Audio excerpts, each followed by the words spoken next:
Here is our video section 6.4 in the grade 9 applied math course. The topic is called direct variation, and I guess before moving on you need to be able to identify what relationships are direct variation, what that means, and how you could look at a graph or even a set of data and identify whether something is what we call a direct variation relationship. Okay, Charlie here is, he's working, he's got his math textbook out, but he's kind of snoozing on the job too. Okay, so let's start this by looking at an example. I'm going to make this a little easier to see. And in this example, as you have in your notes, imagine that we made a set of data and for going somewhere, some store, something like that, and buying CDs. And if you're buying CDs, you buy 2, it costs $13, 4, it's $26, 6, $39, etc. And we were going to actually graph that data. Okay, so it's okay to pause the tape here, to pause the video, but I'm going to just move ahead and start doing. I have the scale in and you don't. I recognize that, and what I want you to do is, if you need to go ahead and stop the tape so that you can keep up with me. Because I'm just plotting the points now, right? 2 CDs is 13, 4 and 26. I chose a grid that worked nicely, 6 and 39, and 8 and 52. Okay, now we're going to join these dots, and I've said before that we don't connect dots anymore. You do if it's a straight line, and you can use just what we call a line of best fit if need be. So I'm going to draw a line to connect them. Now I want you to notice what line I choose to use here, and it's going to be this dashed line. So I'm starting here because here's an implied part of the graph. Well, actually I better start at my points, and then we'll talk about the extension in a minute. Okay? So it does fit nicely on a straight line, and I make a dash, and the reason I'm making a dash is because it's called a broken line graph, and it's because you're not going to buy 2.5 CDs. So if this has to jump up by whole numbers, use a dash. Okay? And if it's something that could be, fractions of, then you can use a straight line. But I'm going to use a dash because you're not going to buy 2.5 CDs. I'm sure of it. Anyway, so now the idea of taking this graph back, here's kind of the point of this lesson. So if I took a hold of this thing and I took it back, it should go through 0, 0 quite nicely. Okay? And so I'm actually going to do that, and it kind of makes sense because even if it's not on my data table, it makes sense to say that 0 CDs would cost nothing, right? You're not going to pay some base price for CDs. Okay, so even though, this is where my data started, I extended that graph back to 0, 0. Even though I don't have 0, 0 written there, I will now actually. 0, 0. Okay, so let's calculate the rate of change. Remember, the rate of change, rock, is rise over run.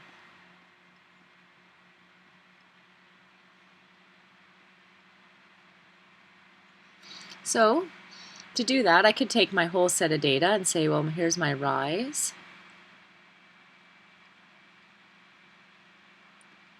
It sort of represents, all the way up to my last point, and all the way down to where my first point would start. And so the rise is going to be all the way up to 52, because my lowest point is 0, way down here. My highest is 52, so my rise is 52.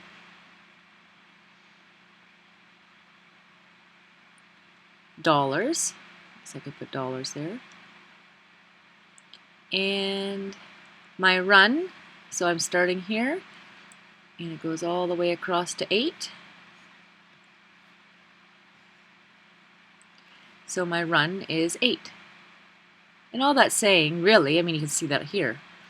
It's saying that's my cost per that's my $52 for 8 CDs, and I can actually just put that in my calculator and get a number, and if I do, I find that actually equals, I'm sorry to put CDs right there, $6.50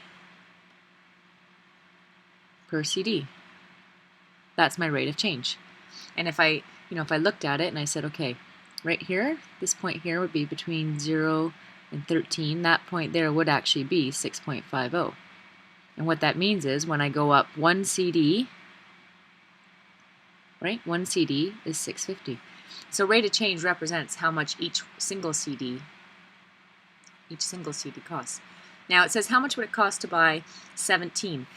One way to do this, if I had a bigger graph, is I could just keep extending. If this graph was twice as long in the x direction, like twice as big, I could keep going this way and go up way, way, way up on my graph and measure it off the graph. That would be great. And you could do that.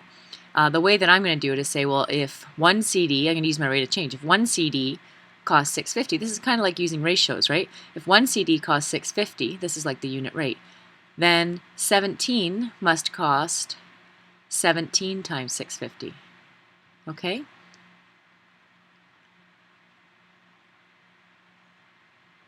So dollars per CD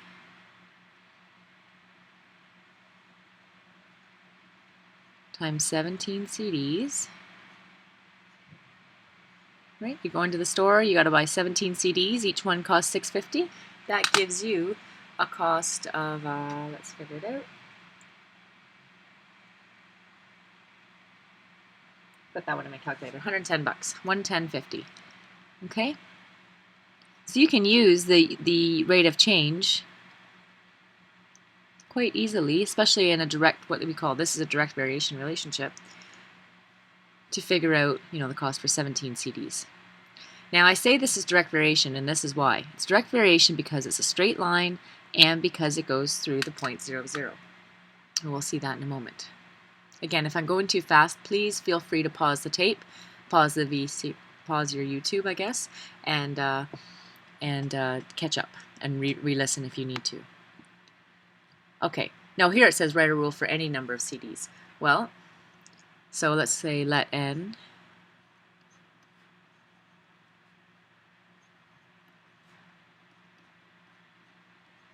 number of CDs, and we'll let C be the cost for that number.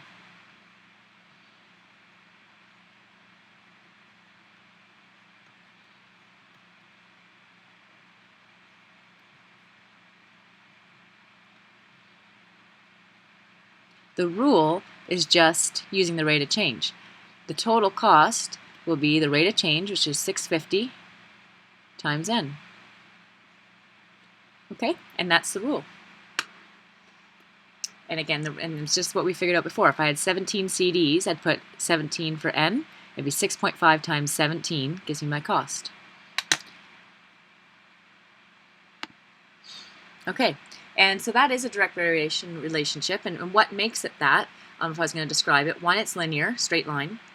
It passes through 0, 0. And the equation, which we just came up the equation for that line, involves only multiplying and dividing. So it looks like, it looks like this. Now, ours didn't look like that. Ours looked like, C. But C was really our variable on the y-axis, right?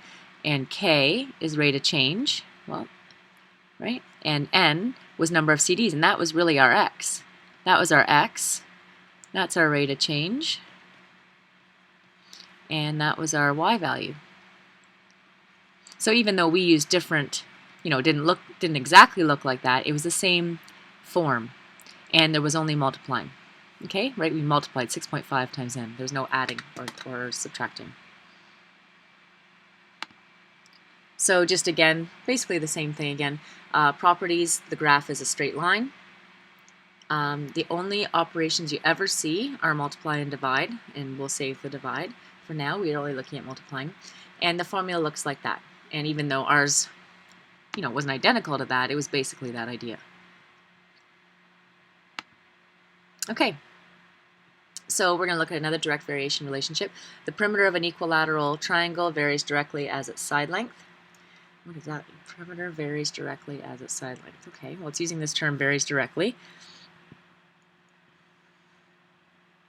And that means probably, what that says to me is probably, if I had a point 0, 0, when I graph this line, it's going to go through there. When I see that, that's what I think. Okay, complete the table. Let's just think for a sec here. So I'm going to draw, really messy, I'm sure, but I'm going to draw a triangle. We're going to pretend it's equilateral. Okay? where each of these sides is the same. That's what equilateral means. So if each side was 0 centimeters, well, the perimeter, 0 centimeter triangle, obviously would have no perimeter, 0. That looks like my first data point, 0, 0. Now if each side was 1, so if this was 1, then I'd have 1, 2, 3 would be my perimeter, because the perimeter is just the sum of the side lengths, right? If it was 2, it'd be 2, 4, 6. 3 would be 3, 6, 9, right? You're just adding up the side lengths, and 4 will be 4, 8, 12, so 12. Okay, and it just says A, complete the table, so that's done, and B, graph it. So 0, 0, 1, and let's see, you might need to catch up with me, and again, pause if you need to, but 2, there's 3, 4, 5, 6, so it goes up, every little grid is 1, and here I've got every little grid is a quarter, just because I want to use up the whole thing. So 1 and 3 go together. So here's my first point, here's my second point, 2 and 6, 3 and 9, 9's right there, and 4 and 12. Okay, now I have to join these. Well, I'm going to graph it. I'm going to draw a linear straight line.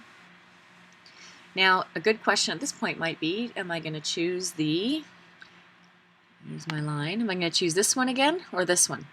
And, you know, you come up with your own answer. I'm going to tell you mine. Mine is that I'm going to use the, not the dash line, because I could have a side length of 0.5 centimeters. I could have a side length of 1.2 centimeters. It doesn't have to be one of these points. You could have any side length you want.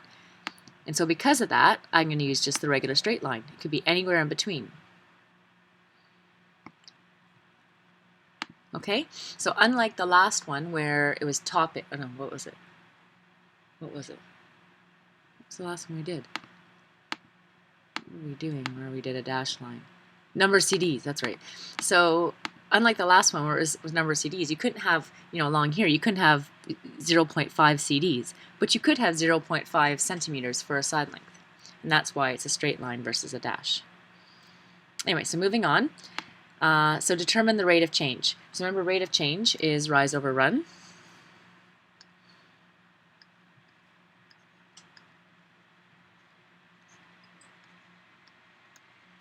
Let's go back to the graph then to do that. So you'll start to figure you could use just the data for it, by the way. You don't need to use the graph to find rise over run, but it's good to think of it sort of visually. So I'm just going to pick 2 points, and you can use any 2 points to use rise over run. It doesn't have to be, it's always easiest to use 0, 0 as one of them. We'll use that one. I'm going to choose this one as my second point today.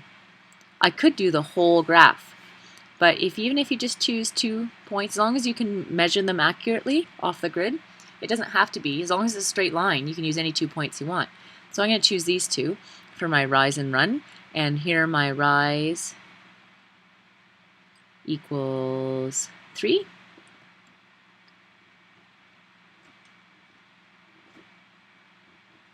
And my run equals 1.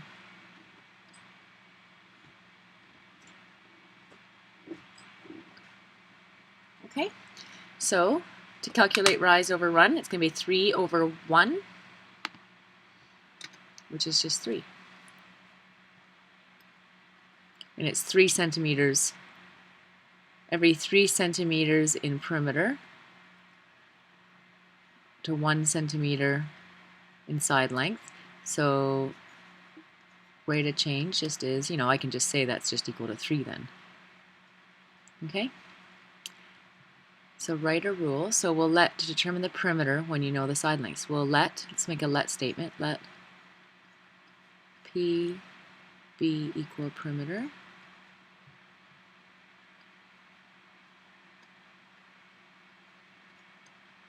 And we'll let S be side length.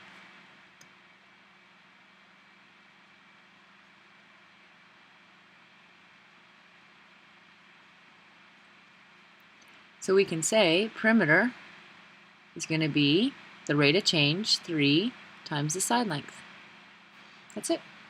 And you're saying, how do you know that? Well, because it's the same, this is an equilateral triangle, so it's always 3 times. And again, if you look at the table of values, see, If we know the side length, times 3, right? Because it's just, you just add the side length 3 times. But knowing that it's a direct variation relationship, because it's direct variation, I know the y is equal to the rate of change times the x. Nice and easy. So then we can use this relationship to find if we have a side length of that. There's no way I'm getting that off my graph, right? So I'll find my perimeter then.